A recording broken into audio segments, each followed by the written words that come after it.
All right, ladies and gentlemen, the time is here. We're finally live. Shout out to Ravens Flock and Team Keep It Clean for rating in the chat. Appreciate each and every one of you. Shout out to the Great Patriot for trolling earlier. I appreciate you. Today I got my guy Engraven Vids with me here, Baltimore Ravens fan. This guy is a big inspiration to why I started this channel to begin with. So I just want to take my hat off and appreciate you. Thanks for stopping by today, man. How are you doing? Yo, I'm good. I'm good. Appreciate you having me on, man. Yeah, no problem, man. No problem. So the first question I have is just how's everything in general with the pandemic and everything? How's the situation over there with you guys? Oh, well, I mean, everything's cool now. It definitely cooled off a bit from where it was a couple of weeks ago, because Ravens, they lost like everybody to it. And it got ugly. It got real ugly, but they seem to have gotten everything under control. The only guy left on the whole COVID list right now is just Sam Cook. So they're good to go right now. So we straight. All right, that's good to hear, man. I have a personal question to ask you.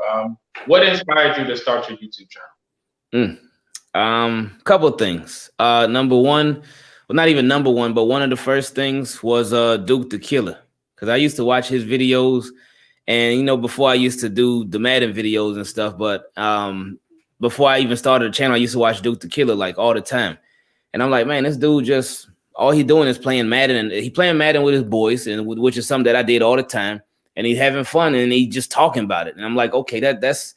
If he made it look so easy and he made it look so fun at the same time. So I'm like, you know what? Let me just try it out too. So then we tried that out, and doing the Madden thing was a lot of fun. But then with Madden, I would find myself getting kind of burnt out from it, and just not that I lost interest in it, but I just didn't have as much interest making the videos with Madden. I still had fun playing the game. I still have fun playing the game to this day, but just making the videos, I was just like, But then I had while I still did Madden videos, also started doing a little bit of the football talk. So started talking a lot of Ravens, and then just started talking NFL in general.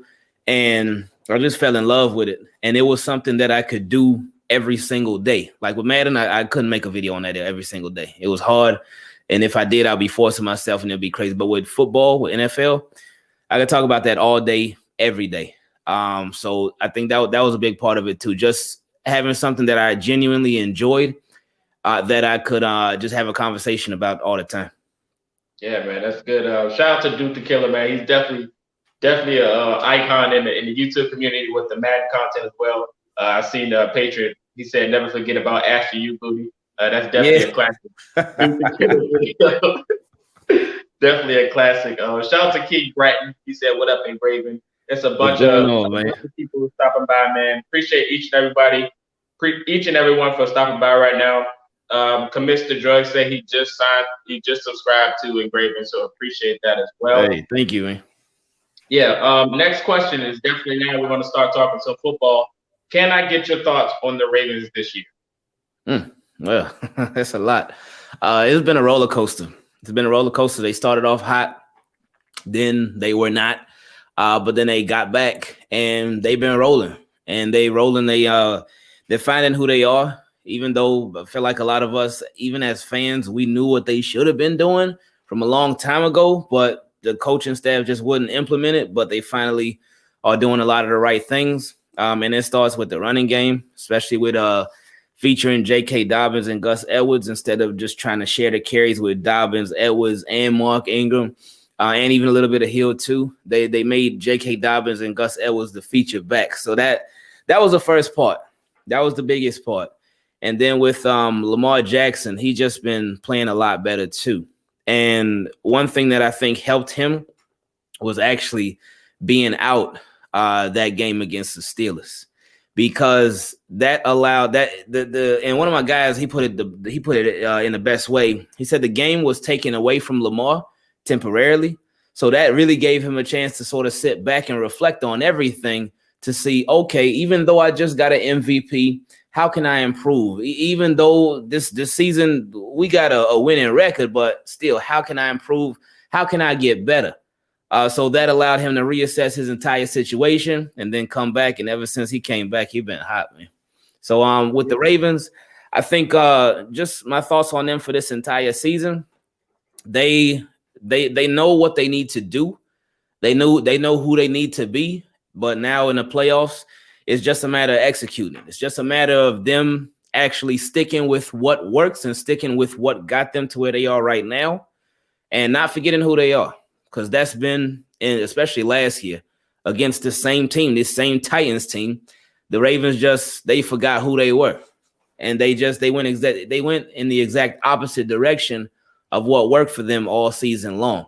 And yeah, in the playoffs, it's a different atmosphere. You can't always come with the exact same thing, but just to throw everything out the window, nah, you can't do that. So Ravens, they need to be on point in this playoff game against the Titans, and they better bring it. Yeah, absolutely. I can definitely agree with you on the part of forgetting who you are, because the Colts are currently going through that situation as well. And the best example I can give you is what happened last week. We were up 20 points, and at the beginning of the game, you were running the football consistently with Jonathan Taylor, who's a beast. And then once you went away from it, you see the Jaguars start creeping in, and you're potentially losing your playoff spot. So everyone at home is wondering, why are you not running the football when that's our identity? And it's good to see that the coach and the management team got it together at the end of the game, started giving him the football again, and he wound up running for 253. Now I feel like if he would have been running the whole game, he probably would have had almost 400 rushing yards. But it is what it is, you know. It's okay.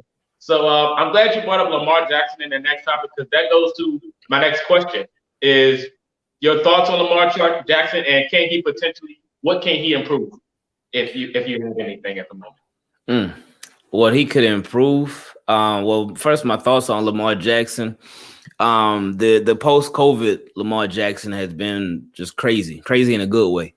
And just he came back and he stopped the second guessing. That was one of the biggest things I thought he could have improved on from earlier this season, and he did improve on that a lot. Just not second guessing himself, just being more sure of himself, being more sure of his throws, being more sure of his runs. So that's my thoughts on him. And right now he's playing like on another level. And I know from a lot of outsiders' perspectives, they may look at the numbers, like even from this last week, and Lamar was like 10 for 18 for I think like 100-some yards. So people on the outside looking at it might be like, what? Like that's nothing. It's hardly any passing yards, hardly any completions. But this is why you actually got to watch the games to see what a lot of us are talking about, because numbers, they don't always tell the whole story. Now, while he did only complete 10 passes, he did have a couple of his passes dropped, and then he had 2 of them tipped, and one of them was an interception. But he threw 3 touchdowns. With 10 completions, he threw 3 touchdowns. So the efficiency is definitely there, and the efficiency was a big part of his game last season too, to where he would throw a minimal amount of passes, but he would do a maximum amount of damage. So with that, Lamar, just want him to continue that. But something that I think he can improve on right now, I just think continuing to just get different guys involved. And that's something that he's been doing a very good job of over these past 5-6 weeks, is going to different guys. Ever since the Hollywood Brown tweet, the tweet heard around the world, when Hollywood said that the soldiers, they need to be involved. He said he tired of not being involved. Ever since that tweet, Lamar Jackson been getting everybody involved. But one area where I could see some improvement would just be because he's been throwing to different guys and been throwing to all parts of the field. But I would love to see the back shoulder throw be implemented in his game, because I think if he could start getting that down, then it could just take him to a whole nother level. So that would be something that I would add to it. But I mean, he can get by without it right now. And it's not like it's a requirement, because not every quarterback does the back shoulder throw. The ones that I could think of for sure, obviously Aaron Rodgers. That's his bread and butter right there. That back shoulder, and that used to be Tony Romo's too. But when you got somebody like a Miles Boykin, a big 6'4" guy, and that would be perfect for him. So yeah, implementing the back shoulder throw and just continuing to use his guys, man. That's it. Just continuing to use his guys, continuing to see the field, because he's been doing a lot better job of getting his feet set when he does throw. Because that was a big part of it too, because his feet wouldn't be all the way set. So sometimes the throws will come up short. And the improvement on the deep ball too. that would be another thing. Now, in this last game, he did fine with the deep ball, but there's been some inconsistencies in weeks prior, really throughout the entire season. So that would probably be my biggest improvement for Lamar, improvement with the consistency of the deep ball. Yeah. Shout out to Emmanuel. He said, thanks to your comment on what you were speaking on. And shout out to Six Flags, America's biggest fan. He said, team hashtag clean. Shout out to you. And yeah, man, Lamar Jackson, I definitely agree with you. He's definitely one of the best athletes in the NFL. You know, he can get it on his legs. He can throw the football if needed. And he's definitely maybe like, I would say just a percentage away from being one of the best quarterbacks in the NFL. If he did have to throw more, I feel like he can do that. But due to the system that you guys run, it's not really needed.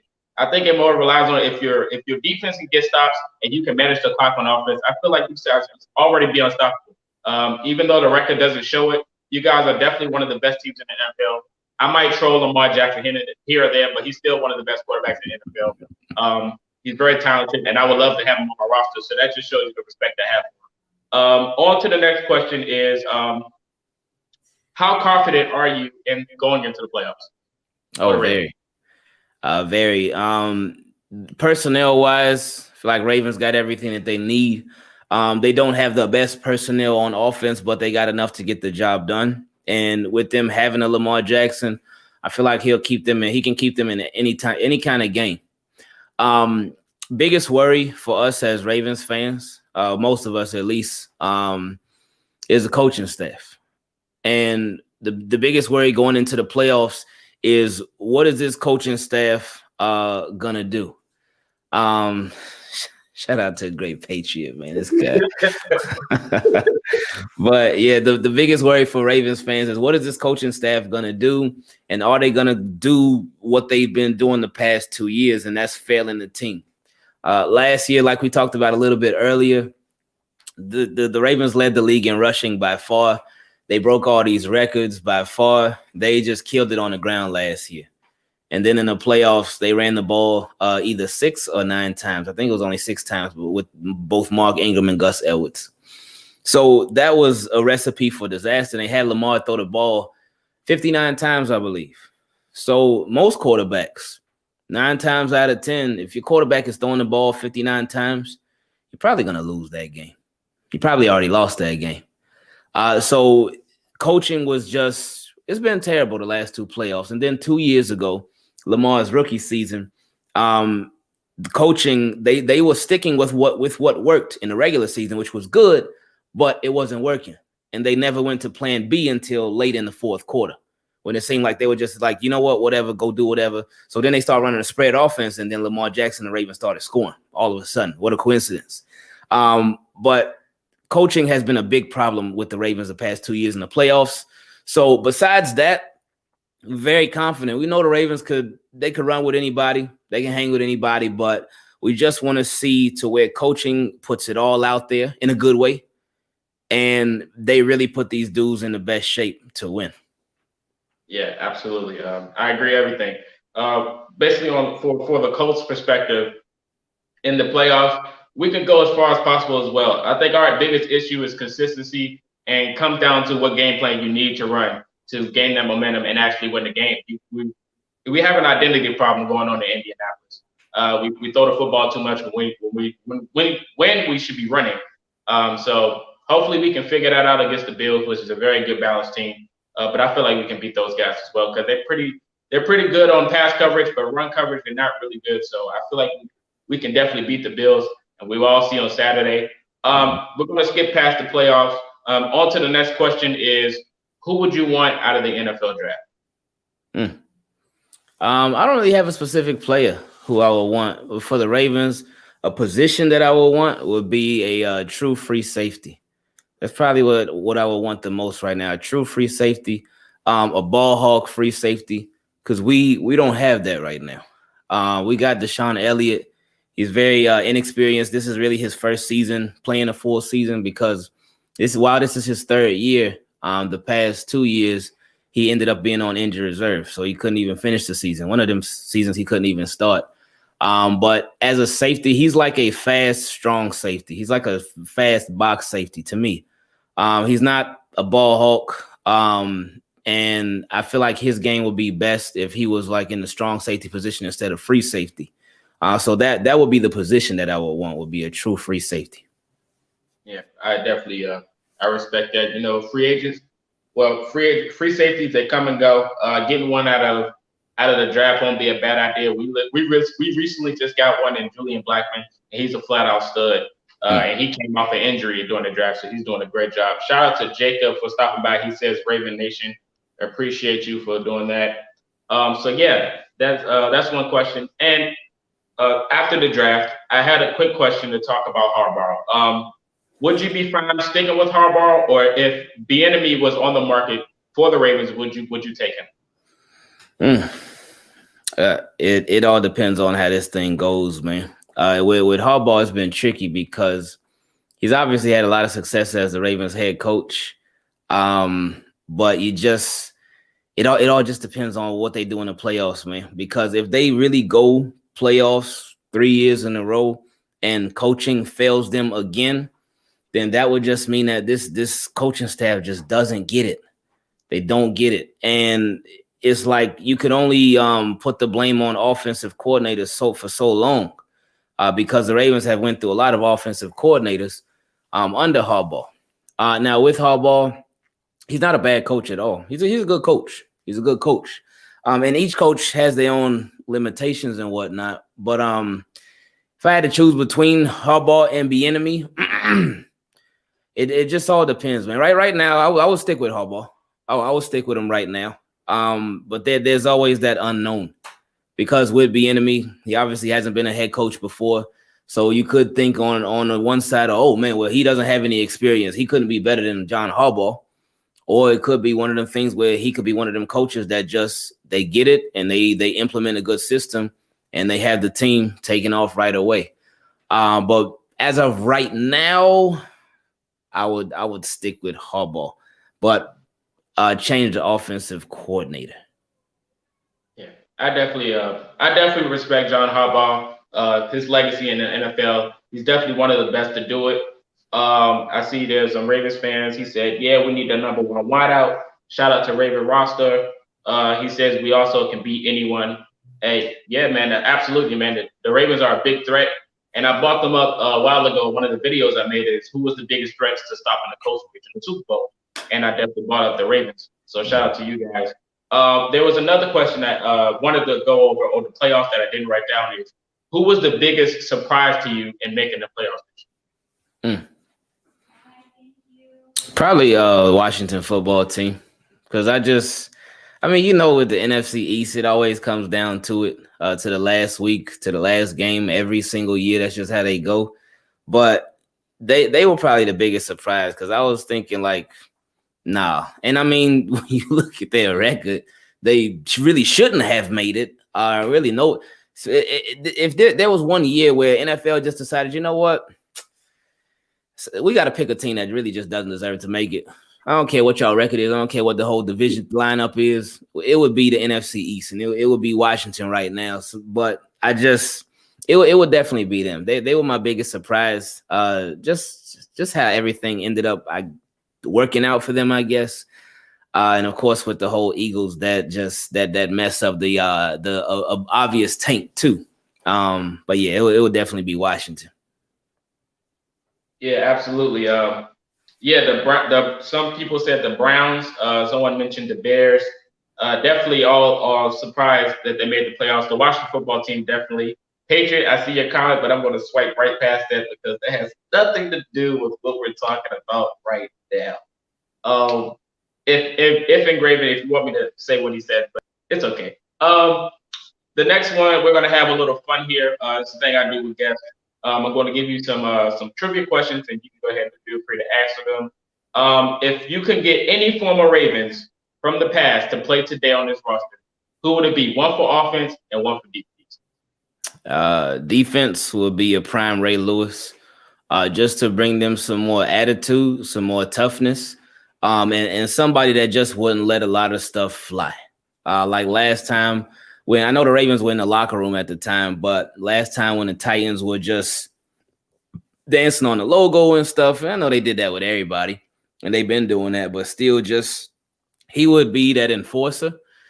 He would be a motivator, and he would be somebody that just would have that defense on point. And for offense, I would go Anquan Bolden. Anquan Bolden was a receiver you could throw it up to in traffic, and he'll come down with it. He was tough. He was a great blocker. He was a great team player. Anquan Bolden was he was nice. He was nice, and I feel like he would be a really good receiver for Lamar Jackson too. And he's not somebody that was demanding the ball like, oh, you need to pass to me. You need to pass to me. He wasn't one of those type of receivers, but he was the ultimate team player. So I feel like he would be a really good fit, and he'd be a true number one, something that the Ravens are missing right now. Yeah. Appreciate everybody for stopping by and commenting on these questions as well. I do see them. If you are new, go ahead, hit the subscribe button, the like button as well. Appreciate each and every one of your support. I see a bunch of Ray Lewis's. Brian said Ed Reed, Patriot brought. He said Kyle Arrington would be a good pickup for the Ravens.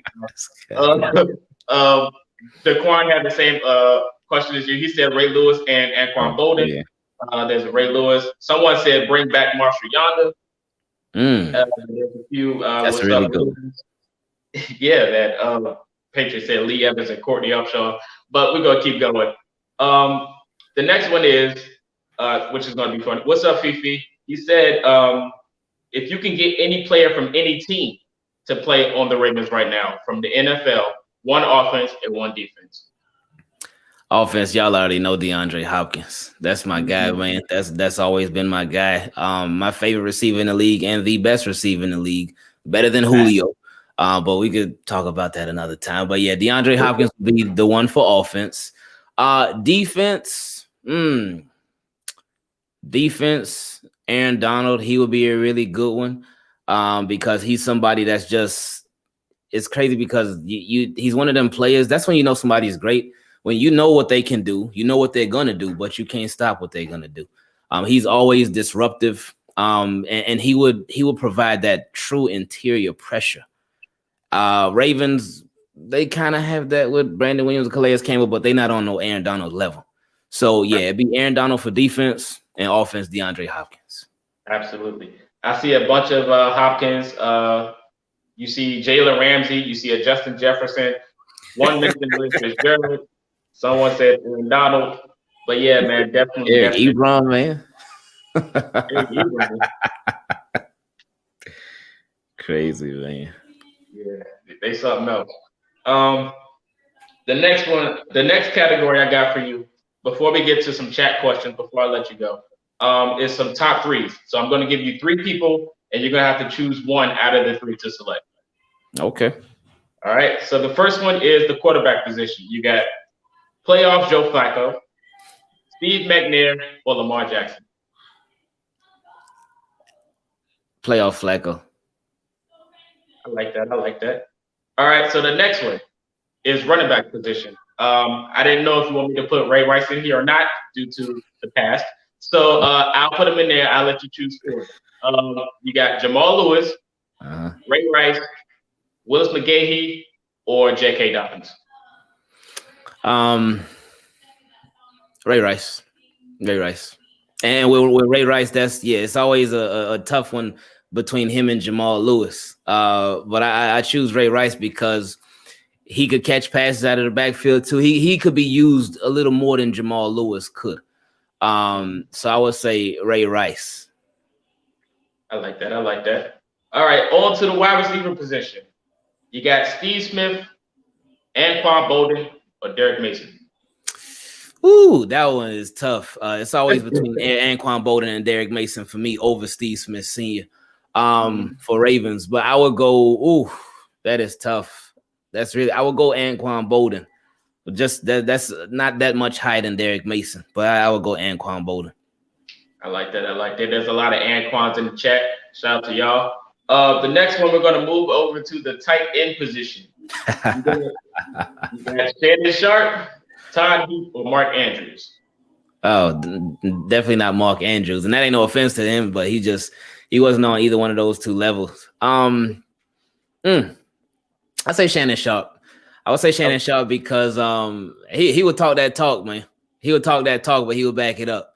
So he will bring that fire to the Ravens that they've been missing sometimes, man. So yeah, Shannon Sharp. Todd Heap was super close second though. Shout out to the great Patriot. Help is on the way. That's a famous line from Shannon Sharp when he called that phone when he played y'all. So shout out to the great Patriot for that one. Next one is the linebacker position, and this is for all of them. I already know you're probably going to pick Ray, but I got to ask anyway. Ray Lewis, Terrell Suggs, or Peter Bowles? Yeah, it's Ray Lewis for sure. Yeah, absolutely. I was going to pick a safety as well, but I was like, you know what?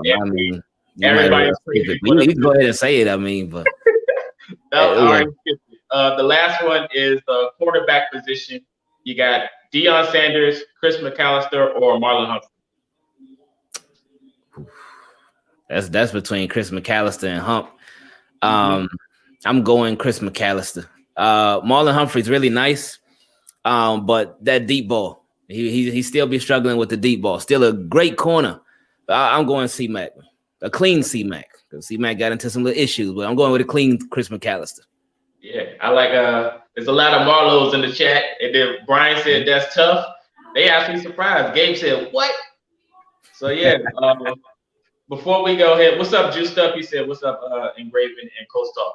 All right, so before I go ahead and go to the chat questions, you guys can start typing your questions now. I answer a few.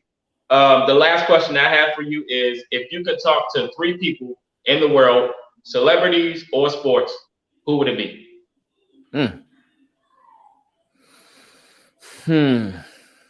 Celebrities or sports.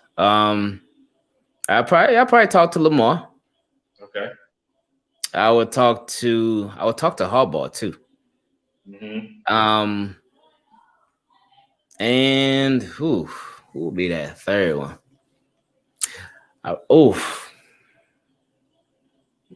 Man, that's tough. I would maybe that third one would either Ed Reed or the cast of I Am Athlete. Because that's Brandon Marshall, Channing Crowder, Ocho Cinco, Fred Taylor, because they be dropping some. I love that podcast, man. So yeah, either that third one would either be Ed Reed or just the I Am Athlete cast. All right, yeah, man, those are good selections, man. Shout out to Ed Reed. You know, he'll probably be smoking a cigar while he talks to you. So we're gonna go ahead and go to some chat questions. I see they're starting to roll in. Someone mentioned, Josie mentioned pick. That was from another episode that I had out here. Daquan said Reginald Carter. Do the Colts look like they can beat the Bills? And that's absolutely, man, absolutely. Patriots said talk to Harbaugh to fire him. It's true. Joshua said, who will win in the game this year? The Ravens or the 2012 Ravens? I'm guessing he asking this year's Ravens. I feel like the 2012 Ravens would over these Ravens, because I think the 2012 Ravens they had a lot more heart, and I think they had a lot more guys that will hold you accountable, and that you could not get caught slipping around them. And the veteran leadership in the 2012 Ravens, I feel like it was a lot more powerful than it is right now. And it obviously ain't no offense to the veteran leaders on the team, like a Mark Ingram or Calais Campbell, even a Dez Bryant. But 2012 Ravens, I mean, Ray Lewis, Ed Reed, Suggs, Lodi Nod, like it doesn't compare for me. So I would say 2012 Ravens based off of that alone. Coach Station asked, who is one player you would put on a Colts current team? He's asking me. I would personally probably put Peyton Manning on there, because we could definitely use a quarterback with the arm. So yeah, y'all gotta all that flip flopping. Something it be bugging me, and I ain't even a coach, man. When y'all do the whole flip flopping for the deep passes and the Hail Marys and all that, and I said, man, just stick with one guy, man. You knew what Phillip Rivers was capable of or incapable of when y'all got him. So why you doing Jacoby Brissett and Rivers like that? And I mean, it is what it is, though, man. Yeah, man. We going through it right now, but we made the playoffs, so that's the biggest accomplishment. Yeah, you there. Let's see. Any more questions? Let me ask you something real quick. Ask away. Are you, or not even are you, but how nervous are you about this game? I think y'all got the first playoff game of the year. Yep, we got a 1 o'clock game. Me nervous? I would say 45% out of 100. That's it. Yeah, 45%. What are you expecting? What are your expectations for the game? Like even besides beyond just a win loss, but what are you expecting from the Colts? How they gonna do against the Bills? Well, if it goes by game plan, I expected the Colts to run the football against the Bills. If you look over film and you see that the Colts are good at running the football with any type of blocking ability. We get lead blockers. You see the Bills numbers and you see their gameplay. They have a hard time stopping the run. I feel like that should be the objective, is running the football and try to get the ball out of Phillip Rivers' hands from throwing bad passes. He's prone to throwing a few. If Phillip Rivers can manage the clock and not force any turnovers on offense, and the run game is consistent, we can beat any team in the NFL. As simple as that.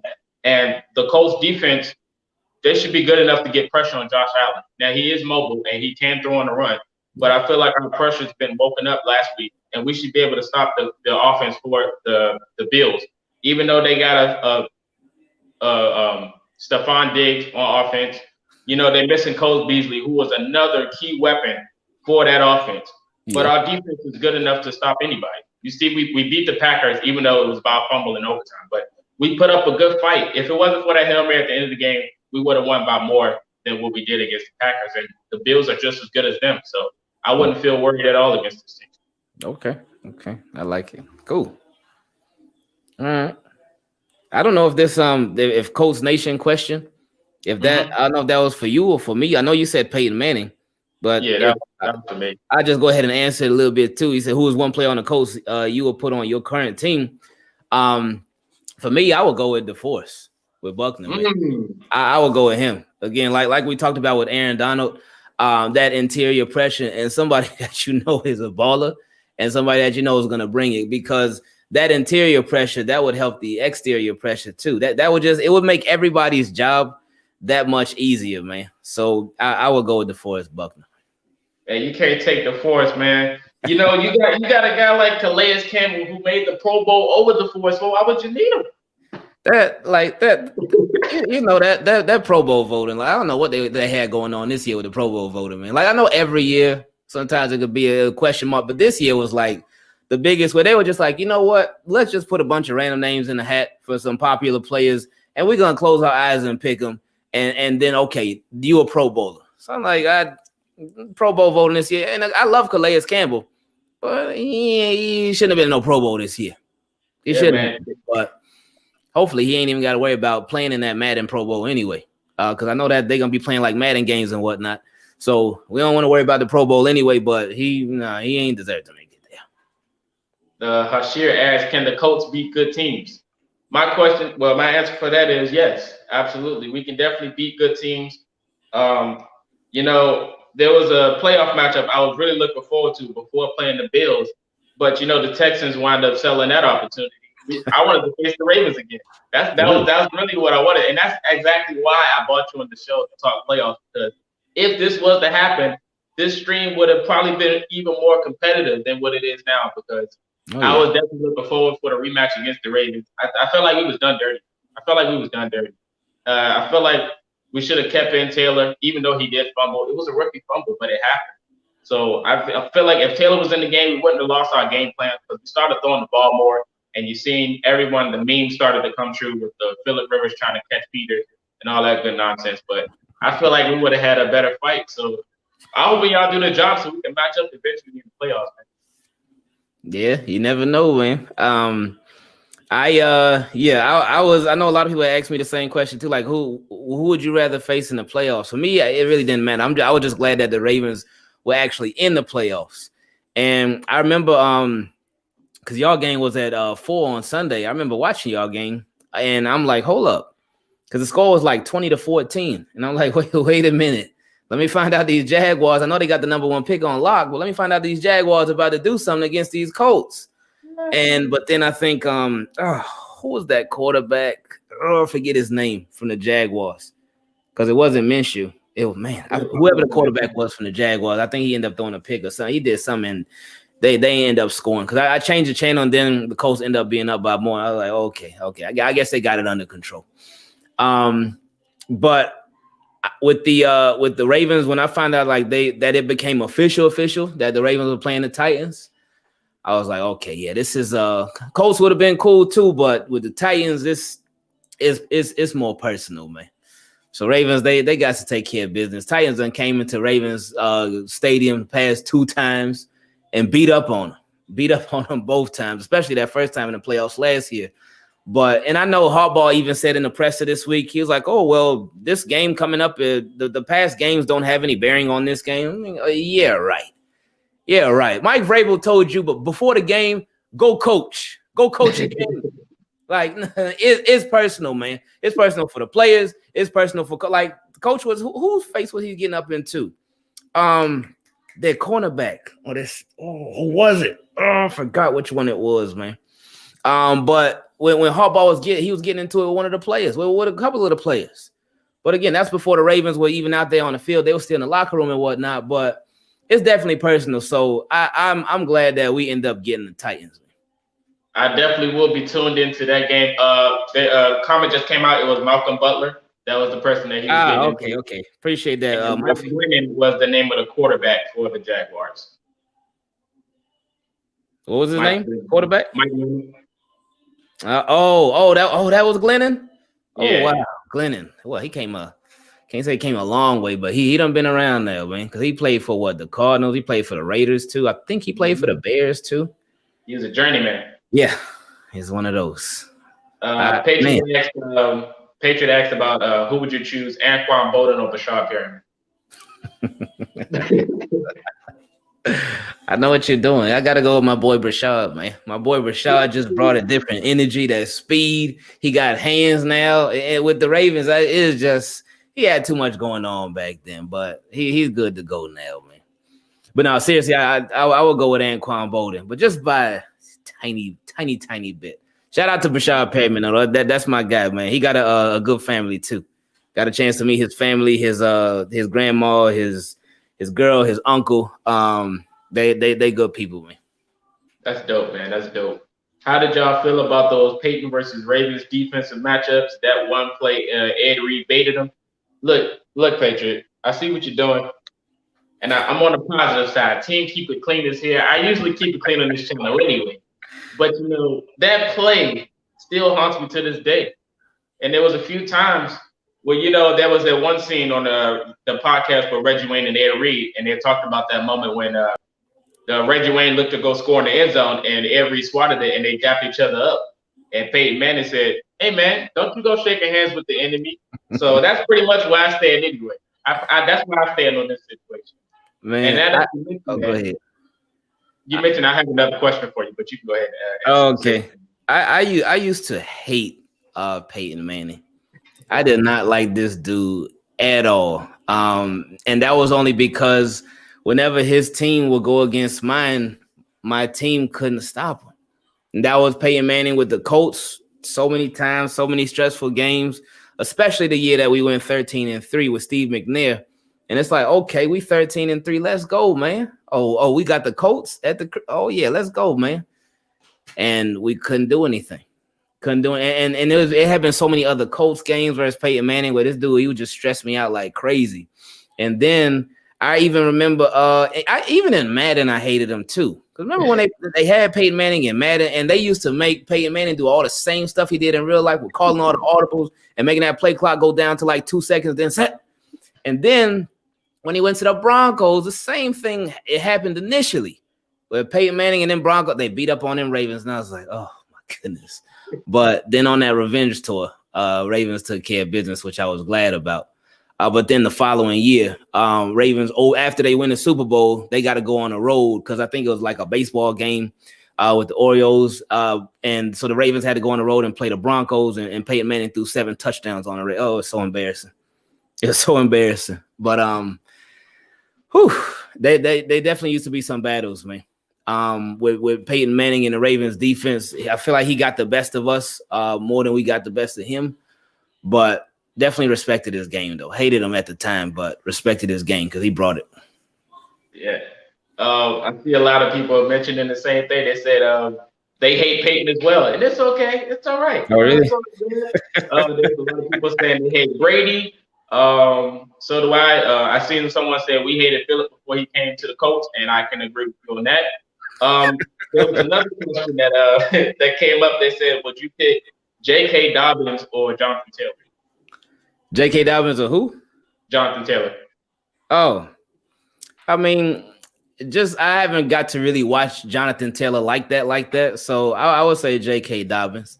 And with J.K. Dobbins, I mean, he's just a complete guy, man. And like I said, I don't know about Jonathan Taylor's game, so I can't really speak on him too much. But J.K. Dobbins is such a complete back. He got the home run hitting ability. He'll catch passes out of the backfield. He can run both in between. He can run to the outside. He can do it all. And he's just like he's like a Ray Rice. We're the same number and all. He's built like a Ray Rice. He low to the ground like a little pit bull, man. That sometimes it looked like Ray Rice is back, but we got the new version, Ray Rice 2.0. But he's nice, man. I love J.K. Dobbins. Yeah, absolutely, man. J.K. Dobbins is really nice, man. I watched last week's game when he had that one cut to the seam and just was out of there at the end. It was a big run, so that was nice. Shout out to everybody for stopping by. If you're new and you're enjoying the content, hit the like button. Also subscribe as well. Shout out to Karen Ball, the Chief. He said, "What's going on, guys?" I'm gonna scroll up. Someone said they don't like Big Ben. I think everybody on both fan bases can agree with you on that. The Great Patriot said, whoa, no Brady slander. Come on, man. You know where you at? You got two fan bases that don't like Brady. So there's another question I asked for you before that happened. Can you give me your most memorable moment as a Ravens fan? What was the best one? You could easily say Super Bowl, the last Super Bowl that they won. But for me, it was really 2 games before that. And going against Peyton Manning. It was a game where against the Broncos where it just, as a fan, you like, yes, want my team to win, but then you thinking about it and you looking at it, you thinking about the game that happened earlier in the year where the Broncos just whooped you at your own house, and now they at the crib. It's Peyton Manning and the Broncos. They've been rolling, and it was just so much stress that game. And I remember Torrey Smith, Mawson Champ Bailey twice for touchdowns. That was just that was beautiful. But at the end of the game, when the Ravens were down, it was like, oh, here we go. It ain't that much time left. And then Flacco launched it up to Jacoby Jones and Raheem Moore. He take that bad angle, and it's a touchdown. That was probably my most memorable moment because I remember just running around the sports bar, almost passed out because I hadn't ate anything. I hadn't really drank any water, anything like that. But I was running around screaming to the top of my lungs and just fell on the ground, man, because it was crazy. It was crazy. And then in overtime, when Corey Graham, when he caught the pick on Peyton Manning, and then that put Justin Tucker in field goal range, and that was it. So that, like, I like that game better than the Super Bowl. That's probably one of my top 3 Ravens games of all time. Because it was crazy, man. And it was just so much stuff you didn't expect. It was just wild, man. So that's probably my most memorable, obviously besides the Super Bowl, but that's my most memorable game as a Ravens fan. That's good. That's dope. Mine was a game winner by Andrew Luck. Not the Chiefs in the playoffs, but there was one where we played the Giants and he threw a touchdown to Zachary Pascal in the end zone to win the game. That was definitely my favorite moment as a Colt. I see a lot of for the mods in here. Do you mind to just let them go ahead and chat? If they say what they say, it's all good, man. I respect everybody's opinion. I appreciate it. The best player, we just went over that. How does it feel to have the QB worse than Tannehill? It feels great. He's pretty old, and we made the playoffs, so I'm not that mad at it. There was a funny thing you mentioned yesterday in your live stream. I don't know if you noticed that I was in there or not, but you went over the schedule, and you mentioned the Colts, of course. So I just happened to be Carson extremely listening, and you mentioned that you'll be facing the Colts and their new QB Carson Wentz. I thought that was funny. I know he ain't just Bishop Carson Wentz and the Colts together like we already signed. I thought that was funny. Hey, y'all gonna be in the market. Well, if Phillip Rivers decides, you know what, I'm gonna just go ahead and hang it up because he signed for it's just a 1 year deal, right? Or was it a 2 year? 1 year? Yep. What is like 25 mil, 24 mil? Yeah. But hey, you know, Carson looking to leave, young guy. y'all got the offensive line to block for him because you know he would get banged up in well, not this year, but previously he got banged up so much in Philly. But y'all got the offensive line to block for him. Hey, you never know. You never know. I mean, y'all traded that first rounder for you said Jacoby taking over next year. Y'all traded that first rounder for what's his name? Matt Stafford. Oof. He would be. I feel like Matt Stafford would be cheaper to acquire via like whatever you have to give up to get him than a Carson Wentz. And that would be somebody that's like ready right here, right now. And Matt Stafford, I feel like Matt Stafford doesn't get as much love as he should. I feel like if he was in a better situation, then he would be rated as a better quarterback. Because I know a lot of people, they like whenever you talk about Matt Stafford, they're like, oh no, he sucks. Detroit Lions, they're terrible. But he is not a good organization at all, man. He's really not. If he came to the right place, I feel like Matt Stafford could do some stuff, man. I feel like his career, I can't even say that his career has been necessarily wasted by them because he's chosen to re-sign with the Lions. But maybe he's comfortable there, got kids, family, and all that. They're comfortable there in Detroit or whatnot. So, but yeah, Carson Wentz. Carson Colts Wentz. Yeah, man. Someone said Curtis Payne out of retirement. But what was I about to say before I read the chat? Oh yeah, the Carson Wentz thing. You know, I wouldn't oppose to any selection because it's invalid we trust around here. He does great moves. If we do get Carson, it has something to do with Coach Frank and their past in that system, how successful he was, being almost the MVP before he got hurt in that system with Coach Frank. But the difference is Coach Frank is a coach and not an offensive coordinator. So I feel like things may change. You know, it's a new system, new teammates. So it's going to probably take a while to adjust. Same thing with Matthew Stafford. Even though if I had to pick, I would go with Stafford due to him and that arm strength and that mobility. The dude is just a dog. He just needs talent. He's shown enough for me of how good he is in his past with the Lions, even though they were losing. His numbers and his ability just showed it all. And I definitely would go with Stafford over Wentz. I told everyone that I just came back home maybe about 2 weeks ago from Detroit after packing Matthew Stafford's bags to get on the plane to fly to Indy as soon as possible after I heard the news break. But, you know, it is what it is. Which is more likely, Ballard giving up draft picks to trade for a QB or Ballard going after a free agent quarterback? Yeah, I mean, shout out to Toby for that question. To be honest, if Ballard gives up draft picks, he makes a great move doing that anyway, because as you can see, he traded draft picks to get DeForest Buckner. And look at the product that we got for him. So that's the greatest draft pick he ever had. If he does, I feel like we'll probably get one out of free agency, if anything, because we already have a quarterback drafted out of the draft in Jacob Eason. So I don't feel like he will probably go get another one. So he'll probably look for more of a veteran role or a person with experience already to start to lead this offense. Because, you know, to start over from scratch with the product that we have after making the playoffs, I think that's probably like a rebuild phase right there. So I don't think he would try to get one out of the draft. I feel like he'll try to get a veteran. The question Patriot asked was 2011 or 2014, which loss hurt more in Graven versus the Patriots? Oh, that this dude be having that 2014 trick play from Edelman. He had that saved in his phone, ready to fire it off at any given moment. But 2011 for sure. And I think every single Ravens fan that there is would have to agree with that. One, because 2011, the stakes were higher. That was the game to go to the Super Bowl.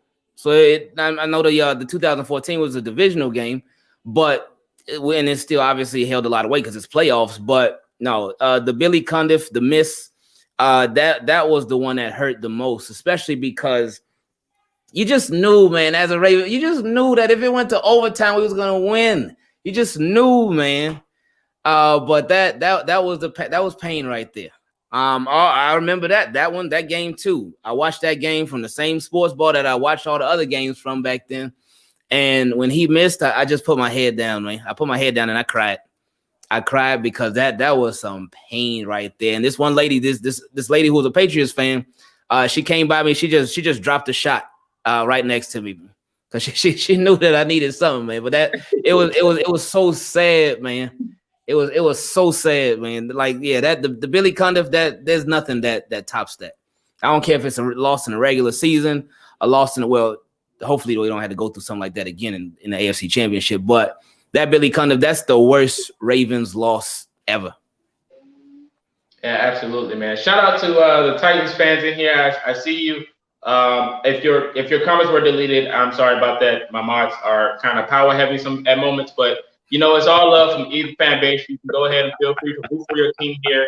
It's all love. So shout out to the Titans fans. Shout out to every fan base in here at the moment. I see a lot of people rooting for the playoffs. There was a question that came up. They asked for engraving. Which team would you rather face? I think it was the Titans or the Colts. I have to still look. Titans, because this is what I was saying earlier. It's more personal. Eh? It's personal. We know the whole thing with the Colts, the Baltimore Colts, and we know all that. But this Titans is right here, right now, and Ravens got to deal with this. They got to deal with this, and I'm glad everything ended up the way that it ended up, so they could face these dudes again. Because that could propel them and give them, they take care of business against the Titans. That can boost them for whoever would end up being next. But yeah, I'm glad it's the Titans, and it should be. Yeah, man. Everybody wanted a piece of the Titans, to be honest. I feel like everybody does. The last game we played against the Titans, of course, due to COVID and everything, we lost a few players, and it didn't go as expected. We didn't have DeForest Buckner that game either. So, the Titans pretty much ran away with that game, literally. So it was kind of lopsided. So I was kind of hoping to face them in the playoffs with the full roster to show them what we did the first time when we played them, because it wasn't the same thing. We pretty much blew them out. But it is what it is. Someone asked me, how do you feel about the Marcus Peters pick on Phillip Rivers against the Ravens Colts? When he threw the pick, I'm pretty sure everybody had the same reaction, was, okay, here we go. And to be honest, it wasn't a pick, in my opinion, because I feel like it hit the ground. So it is what it is. They called it an interception, but it is what it is. We had our ways with the refs all year. Anybody as a Colts fan on this channel can attest to that as well. The referees has not been friendly with the Colts. There's even the games we lost. There was 3 pass interference blunts. Even the Steelers game when we played the Steelers, there was 3 flags not called. There was a pick six, a Rocky Sink that they had, and Chase Claypool literally pushed him out the way on camera. Everyone at home, even the announcers, are looking for a flag, and the refs weren't even looking in the direction. So it is what it is. The refs didn't have our way, but it's okay. Everything happens for a reason. We still made the playoffs, so I'm extremely grateful. Marcus Peters is a heck of a talent. He's also, one of those savages that are go into the stands and ask you what you just say and rep where he's from. So, it is what it is. I love the guy, man. He's definitely talented. Hey, and real quick, speaking about that, that play was very questionable. I remember initially I didn't think it was an interception. But then even after watching it, I was like, okay, it's about like maybe 85% that's a pick. There's that 15. It's like, I don't know. But something that you mentioned about the Colts, it reminds me of the Ravens, how it was for the Ravens. Probably about 2/3 or maybe like 3/4 throughout the year, to where the referees, oh my goodness, it was just a lot of frustration throughout the majority of the season, not this last quarter of the season, but the majority of it. Refs and Ravens just did not see eye to eye. I think all season long, well, regular season's obviously over, but I think we got one defensive pass interference call all year for our offense. So, and if it's not one, then it's maybe 2. But the refs would just never, ever, even if it was, they would not call defensive pass interference. And it's just the craziest thing, man. But I felt you on that, man. Yeah, man. It's tough to watch some games sometimes. If you guys don't believe me, if you go to any of my live streams or when I'm watching the game, and you go to the end of it, I feel like I'm going to have the same reaction on every live stream because it definitely has something to do with the referees, man. It's unfortunate we lost a few games. You know, last year we lost games, key games at that. We lost a bunch of games due to field goals, and this year we're losing games due to the referees. So we can't get our way, man. So it is what it is. Top 3 disappointing Colts and Ravens moments in your life. All the moments for us would have to be against the Patriots, to be honest. Even that punt formation thing, it was against the Patriots. So every moment that is embarrassing or saddening moments, it has something to do with the frauds we call the New England. So, hey, Gravy, you can go ahead and answer that. Top 3 most disappointing Ravens memory. The Billy Cundiff, that was one. I think it was maybe that Antonio Brown stretch play. That was a tough one. 4th and 12. What am I talking about? 4th and 12. First, Billy Cundiff, the missed field goal in the AFC Championship, and then the 4th and 12 play against the Cincinnati Bengals. Ravens are at the crib, and all you got to do, that's it. All you got to do is stop this team on 4th down and 12. That's it. Like, that's it. You got a good defense. That's all you got to do. Nope. Ravens decided, no, we're not going to stop them. So that was one of them. And, and then after that, maybe the Antonio Brown hit him stretching over the goal line. But after that, really 1 and 2, I don't really feel like it's anything that's really close to those. 1 and 2, and then 3 is like that Antonio Brown stretching over. That's like way below those 2, but 1 and 2, those are the top 2 for sure. Yeah, absolutely. There's Billy Cundiff, 4th and 12, AB touchdowns. I see a lot of those. Someone mentioned Eric Weddle being slow. But yeah, man, the chat is lit. Man, appreciate everybody for stopping by. If you haven't liked or subscribed to any of these channels yet, the links are in the description, and so is my subscribe button is right there in front of you. It doesn't cost. It's totally free. So go ahead and hit that button if you're enjoying the content right now. Appreciate all the questions for stopping by. Graven, the question is for you. He said Hollywood Brown or Jacoby Jones. Hollywood or Jacoby. Woo! Hollywood or Jacoby. As a receiver, Hollywood. As a returner, Jacoby. They both, as receivers, have their drop issues, but they both, as players, have that big playability too. I think with Jacoby Jones, he was really a fan favorite. With Hollywood, with his tweet, I think he sort of not even necessarily alienated himself, but he turned a lot of fans against him. A lot of fans that had questioned the Ravens picking him, he turned a lot of them against him. So they kind of fell out of love with Hollywood, and if they were on the fence, then they jumped to the other side after that tweet.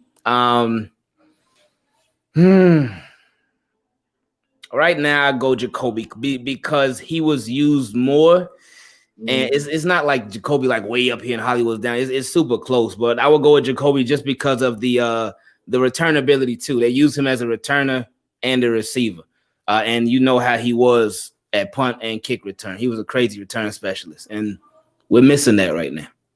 Yeah, man. Jacoby was definitely one of those guys. There's a bunch of Jacoby supporters in the chat. Shout out to Jacoby Jones, man. David Richard said hi and Graven. There was a question. Oh, here it is. He said, did you think that when the Steelers sat on Gus that there should have been a flag? For sure. 2,000%. There definitely should have been a flag. But then at the same time, and this is where it got me so frustrated in that game against the Steelers, with Harbaugh, he set the tone for the rest of the team. Because, there should have been a flag for the Steelers sitting on Gus, no doubt. But there wasn't. But he just kept whining. Hey, throw a flag. There's a flag. That's a penalty. That's a penalty. And it is, but then the clock was still rolling. So you're losing all this time in a game that's it's important for your season. So you're sitting there losing. The clock is still running while he's whining. And the players, they looking over at him, and then they start whining too. They're like, hey, where's the flag? Where's the flag? And the players, instead of just sitting around, They should have been moving Steelers out the way, but they were just sitting around whining for a flag. So there should have been a flag, but at the same time, there should have been some sense of urgency. Like, okay, they ain't gonna call the flag. All right, we got to keep going because we're trying to get a touchdown. We right here on the goal line. So that whole drive ended up being wasted. Yeah, it is on the refs too. There should have been a flag, but you still, if they ain't gonna throw it, okay, keep it moving because you got to score a touchdown. You're trying to win a game. Absolutely, man. It's crazy. All of these moments, it has to do with flags. It just keeps going back. I think that's why the Baltimore Ravens and the Colts are so much alike, because we go through the same mishaps every single year, man. Every single year. Just the referees, if they could just stay out of the way and just rule the game down the middle, I feel like we would have had a better record. But it is what it is. Shout out to Big Trust. I see all that in the chat. Shout out to that. I seen a question about the Kansas City Chiefs earlier. Just to be honest, man, for the people in the chat, nobody is afraid of the Kansas City Chiefs. Literally nobody. If someone at home can give you the game plan and tell you what they're going to do, and the coaches on the field don't do that, I feel like they're just losing on purpose at this point. But the Kansas City Chiefs are not really a big threat as you can think, because if you just look at the Charger games this year against the Chiefs, or even the Raiders game, they ran by committee. And if you run the football, you can easily beat the Chiefs and just manage the clock on defense. That's all you got to do is stop the deep passes, force Mahomes to not throw the deep ball, play underneath, and just run the football on offense. You pretty much can beat the Chiefs. Simple as that. I think with the Chiefs, they definitely a threat. I think Chiefs are a real deal, especially because of that offense, but on their defense too. They don't have this lockdown defense, but they have an opportunistic defense where they got playmakers at every level of the defense. But with them, I think you have to have a good pass rush, and you have to be able to drop extra guys back in coverage. You got to be able to get there with like 3 or 4. If you can't get there with 3 or 4 pass rushes, then it's going to be a big yikes. Because if you keep sending, like Ravens, that was one of their biggest mistakes from when they played the Chiefs earlier this season. They kept sending everybody. They wanted to blitz this guy, blitz that guy. Hey, you know what? Let's blitz our best corner, Marlon Humphrey. Let's send him after Patrick Mahomes instead of having him back in coverage. And it was like, oh goodness. But they're not unbeatable. No team is unbeatable. But with the Chiefs, I think mainly, you got to run the ball against them. But for defense, you got to be able to get pressure with like 3 or 4. Yeah, absolutely. Shout out to Jay Hamp for just walking in. Appreciate you for stopping by. You finally finished with your English class, Coach Nation. Shout out to you for getting that schoolwork done. I believe y'all play us in the division round, though. I love you too, man. Yeah, man. Shout out to the Chiefs fans in the chat, man. We I love some Mahomes football, even though the Chiefs as a team, nobody really likes them due to the history. The Colts have beat the Chiefs before, and I feel like the Ravens can too. I think it just comes down to, I don't know, man. Why do you think the Ravens can't get over the hump of the Chiefs? Give me your opinion. Coaching, just straight up coaching, and not to alleviate all of the blame off of the players, but still coaching. Whenever it comes to playing the Chiefs, besides 2 years ago, but this year and last year, when they play the Chiefs, they play scared. They don't play their style of football. They play scared, and enough times they try to beat the Chiefs, and they're not the Chiefs. You are not the Chiefs. You don't have the same style. You don't have the same personnel. You are not the Chiefs. You need to play your own style of football. And they tend to get caught up in the moment too much when it comes to playing the Chiefs. They get caught up in the moment, and it almost seems like they're like playing like they're idols or something, or like they're playing this team that's bigger than life. So they get kind of scared. They get worried. And if they go down, then they start just panicking. They get real panicky, especially against the Chiefs. So I think that's been the biggest thing. But I would love it. I would love it if everything aligns perfectly and Ravens could end up seeing them in the AFC champion. But we'll see how everything goes. But I would love it, man. Yeah, absolutely, man. I ain't gonna lie to you, man. A Chiefs and Ravens matchup is always good to watch from the outside looking in. But yeah, it definitely comes down to coaching. Shout out to Team Keep It Clean for walking in here still. Appreciate y'all for stopping by. Appreciate the hashtags in there as well. But yeah, man, the Chiefs are definitely, I feel like, in my opinion, are becoming that New England Patriots of old. Every team just cannot stand the Chiefs. So I feel like they're slowly becoming the Patriots, but probably will be more successful, especially, with the Patriots and allegations. You don't see any right now for the Chiefs. So, they might be more successful than them. So we'll see, man. Shout out to Big Trust. You got Indy with the upset. Shout out to Trevor, man. I appreciate you, man. The Colts have a chance, but they need to hold on to their early leads. With the Bills right now are dominant. I agree, man. If we hold on to our leads, we'll be successful. And the problem is that the Colts, even at the beginning of the year, were a second half team. But now I feel like with the system that we're running now, I feel like we flipped it. And now that we're a first half team, and then we start to struggle in the second half. You can never keep that momentum the whole game. So I feel like that's the problem. But I definitely agree with y'all.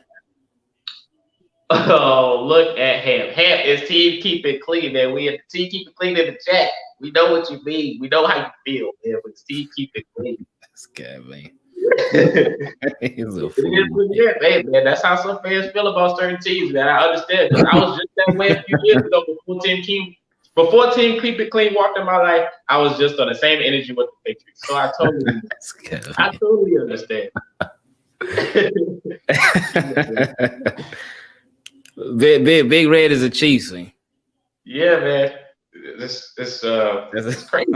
It's crazy. A Chiefs fan. Have you happened to watch the pool hall episode with Terrell Owens and Donovan McNabb? I watched the one with I didn't watch the one with Donovan McNabb. I did watch the one with T.O. the other day. I watched that one, and they ain't feeling each other still after all these years. And I didn't know that about T.O. brought out a really good point about Donovan McNabb not advocating for the Eagles to pay him, but advocating for them to pay somebody. I forgot who it was. I think that was Brian Westbrook he was talking about. Oh, the running back. Oh, well, yeah, they're not feeling each other. And then, T.O. said something too about how after he left, he was like how Donovan McNabb was supposed to be this quarterback that made him better and made everybody better. But he was like, after I left the Eagles, what did Donovan McNabb do after that? And I was like, oh, okay now. Well, he lost to that quarterback in Washington. Yeah. So T.O. brought it, man. I would love to see them two just sit down. They should both go on I Am Athlete. They should both go on there and just talk it out. But it's probably not going to happen. Yeah. Shout out to Frosty. He said go Colts. But yeah, man, I think they too old, man. I think they should get over it at this point. To have this hostility still going on in this day with all this pandemic and stuff going on, I think they should just move on. Back to the chat with the questions. I'm going to go ahead and give y'all about maybe 2 more minutes before I wrap it up. But appreciate everybody for stopping by. Go ahead and leave a like. Subscribe to both channels. Follow each other on Twitter. The links are in the description. Go Ravens and Colts. T.O. is my favorite wideout of all time. You think he's the GOAT? Shout out to you, man. Shout out to that opinion as well. I see Colts Nation said opinion on Dez Bryant. Oh, yeah. Dez Bryant definitely he's definitely helped the Ravens a lot. Not even just on the field, but definitely off. Because ever since the Ravens signed, and I remember when they first earlier this year, like before the season started, they were like, they brought in Dez Bryant for a workout, and I was like, they ain't gonna sign Dez Bryant, and they didn't sign Dez Bryant. So then it got to the bye week, and there was some rumors going around like, Ravens bringing Dez Bryant in for a workout again. And I was like, And I wasn't really too hyped about it. I'm like, okay, Dez Bryant, what's he gonna do? But then I talked to a couple of people. I talked to some Cowboys fans they love Dez Bryant. They talked about his energy and how competitive he is and what he can bring to a team. And then that started to really get me excited about Dez Bryant. And then I thought too, and we even did a video on it as well about what he could do for Miles Boykin. Because Miles Boykin is a big frame wide receiver. He's 6'4", got some good speed, got some decent hands too. But he hasn't started to hit. He hadn't hit that stride yet as a receiver. And I mean, with the Ravens, it's going to be really hard to really hit that stride because their receivers, they don't get all the targets like they would somewhere else. But as soon as the Ravens signed Dez Bryant to the practice squad, everybody's game, all the receivers' game just went up. It went up, and I think it went up because you had an OG on the team now. You had somebody that's been there, done that, somebody whose name commands more respect alone than anything that any Ravens receiver currently on the team had ever done. And then that's no disrespect to them at all, but it's the truth because you got Willie Snead, you got Chris Moore, you You got Hollywood Brown. You got Miles Boykin.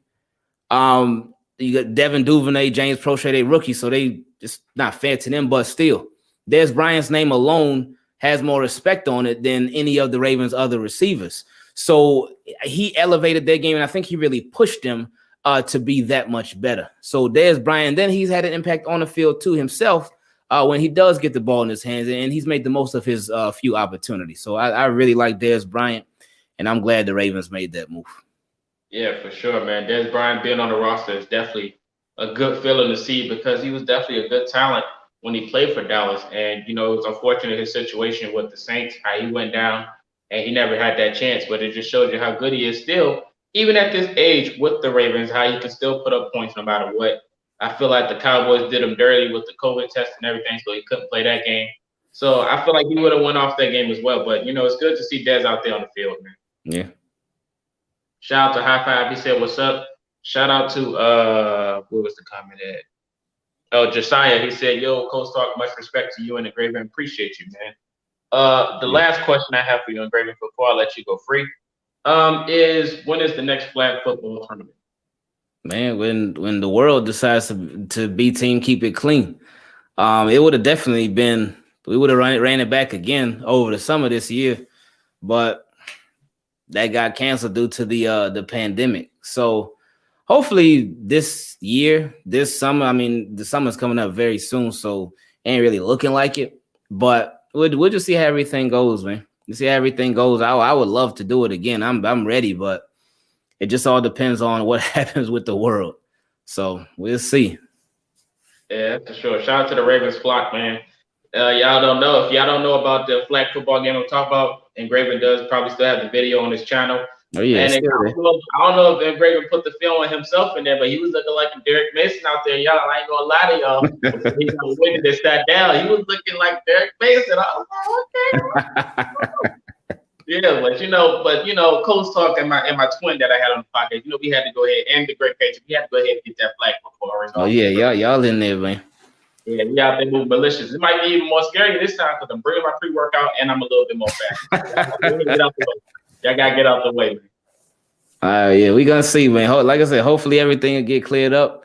I would have to slim down a bit too. I might be out there looking like an offensive lineman, so I had to chill out a little bit. But we'll see, man. We'll see. But yeah, that'd be nice, man, to run it back again. Yeah, for sure. JB said he was there. Shout out to JB. Mm-hmm. But yeah, man, I'm gonna go ahead and get up out of here. I appreciate each and every one of you. You guys subscribe to both of these channels if you haven't yet. Also hit the like button. We're gonna be dropping preview videos on the game pretty soon. I'm pretty sure his is gonna go before mine. But appreciate each and every one of you. Do you have anything to say before I close it out? Yeah, man, appreciate you having me on, man. And thank you to all the team Keep It Clean that came through. Appreciate y'all support, and make sure you subscribe to my guy Coach Talk too. Yeah, word up. Team Keep It Clean, man. Shout out to y'all, man. Appreciate everybody for stopping by. And until next time, this is Coach Talk signing out. Peace.